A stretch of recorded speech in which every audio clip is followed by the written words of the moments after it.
A lot of stuff coming out of the Battlefield 6 world the last few days. A new leak showcasing the first pieces of Battle Royale. A massively lofty goal for the game was revealed, and unfortunately, our first bit of reported developmental turmoil for the project. All that and more in today's video, so drop your thoughts, drop a like, make sure to subscribe, and consider following over on Twitch. We'll be live more often if you want to join in on conversations as they happen. But anyways, let's get into it. So firstly, let's start out with the most recent leak for Battlefield 6. This coming out of the development of Battlefield Labs, but also more importantly focused on the Battle Royale for Battlefield 6 upcoming. Now, unfortunately, I cannot show the footage on screen. It's instant DMCA inbound if I do, and in fact, I actually think this has already been removed from Temporeal's Twitter account due to the DMCA takedown, so indicating the legitimacy of it. If I can find any mirrors for it, probably over on the subreddit, I'll leave a link down below, but it showcases an infill sequence a few seconds long, kind of like that intro cinematic we see for Warzone, where it's a handful of CH-47 Chinooks flying over the skies of fire, smoke, explosions going off in the distance in the air, and on the ground, set in California and utilizing a destructive ring made of a compound called NXC. Now, it seems to be in the same vein as Firestorm, but a more modernized setting to fit the timeline and atmosphere of Battlefield 6. This was obtained via data mining, pulling assets from the game build of Battlefield Labs. Development is a house of cards. You won't have situations where you have this clean cut, only what they're showcasing for this playtest is what you'll end up seeing in terms of the base build. With everything being interconnected, there's always going to be those breadcrumbs that come along from the full build and the things not shown that unfortunately will make its way over into that client. So that is where this came from, being pulled from data miner Temporeal. Again, the premier guy for data mining within the Battlefield community. But beyond that, that's not the only stuff that we've seen in regards to this Battlefield 6 Battle Royale already. Besides that, we've actually seen quite a bit from prior leaks, like some sort of lore at the core of it all, where it's been mentioned that after an explosive disaster exposes a classified military R&D facility to attack by multiple unidentified PMC groups, the handler group deploys an elite squad to secure the site before its secrets can fall into the wrong hands. Where the gameplay itself will be focused around a lot of things, but you'll have things like contracts and missions to complete for in-game bonuses. There'll be vehicle vaults of sorts, along with a number of different vehicles out there in the world. There'll be custom weapons acting kind of as a loadout in a varied state, where you seemingly get one weapon per drop, but the ability to capture multiple custom weapon drops for a primary and secondary 2 guns is available. There'll be a second chance mechanic where within a certain time frame of the match start, you'll be able to drop in again for free as a second chance. Redeploy points will further act as a way to get teammates back into the fight after they are downed later on in the game. There's a dubbed oversight system that allows dead players to utilize terminals and public cameras to give your teammates that are alive a bit more valuable intel, keeping watch. Curious how that will work. There's a shakedown mechanic, which I'd imagine is like the interrogation feature that was in Warzone to mark other enemy teammates. There's plenty of things like armor upgrades, vehicle resupply stations, repair tools, and all.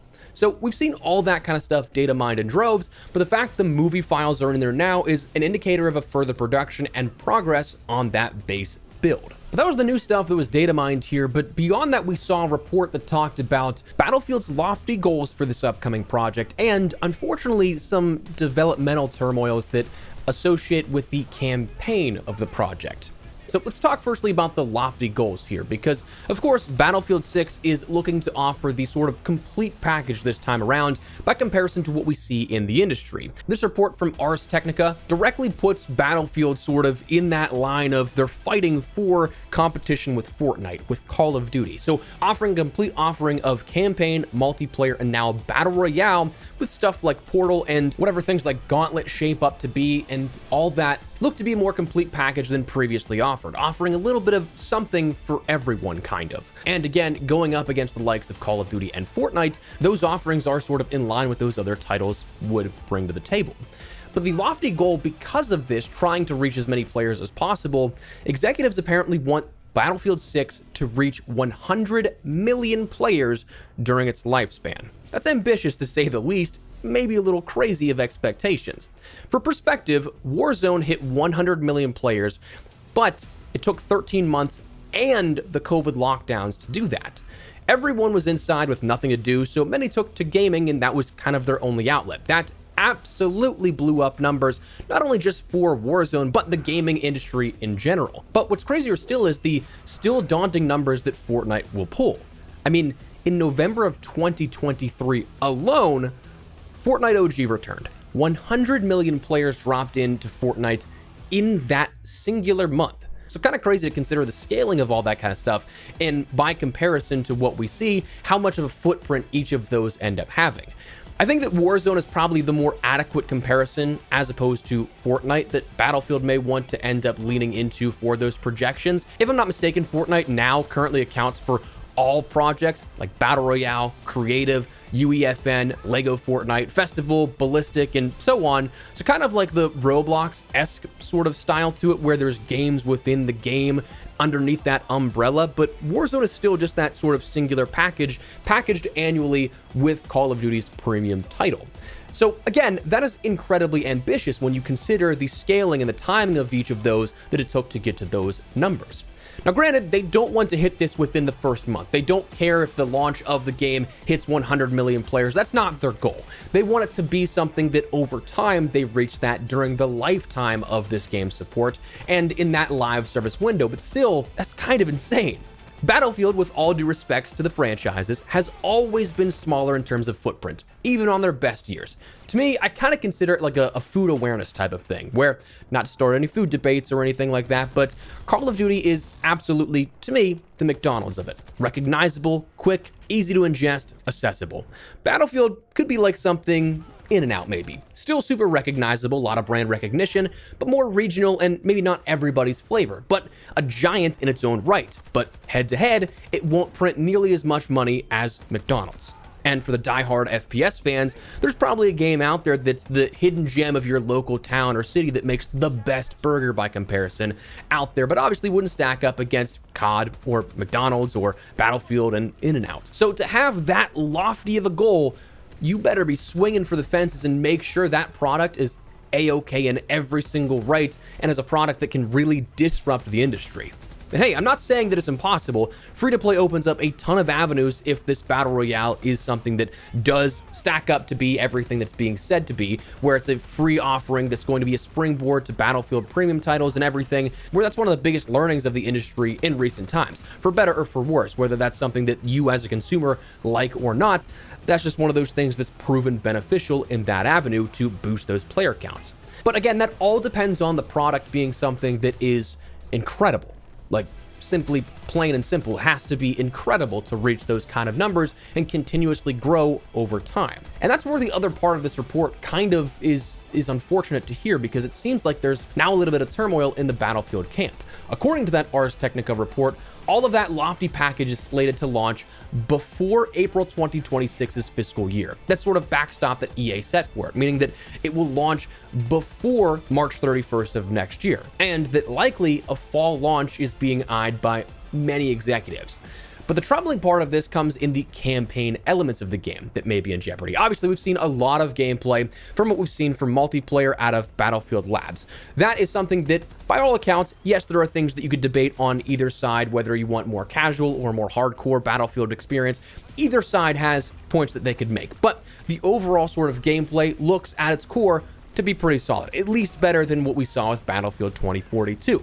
But when it comes to the campaign, that's where the elements of campaign may be in jeopardy. The report alleges that the closure of Ridgeline, the studio that was initially handling the campaign element of Battlefield 6, was something that those closer to Ridgeline described a situation in which the team couldn't possibly complete its objectives, as it was expected to hire and scale up from zero while also meeting the same milestones as established studios with resources already in place. They kept reallocating funds essentially staff months out of our budget. And, we're sitting there trying to adapt to do more with less, where said single player was 2 years behind. As of late spring 2025, it was the only game mode that failed to reach alpha, well over a year after the initial overall alpha target for the project. Other worrisome mentions in that article include, without an enormous patch on day one or early access to the game, it's unrealistic that they're going to be able to release it to what they needed it to do.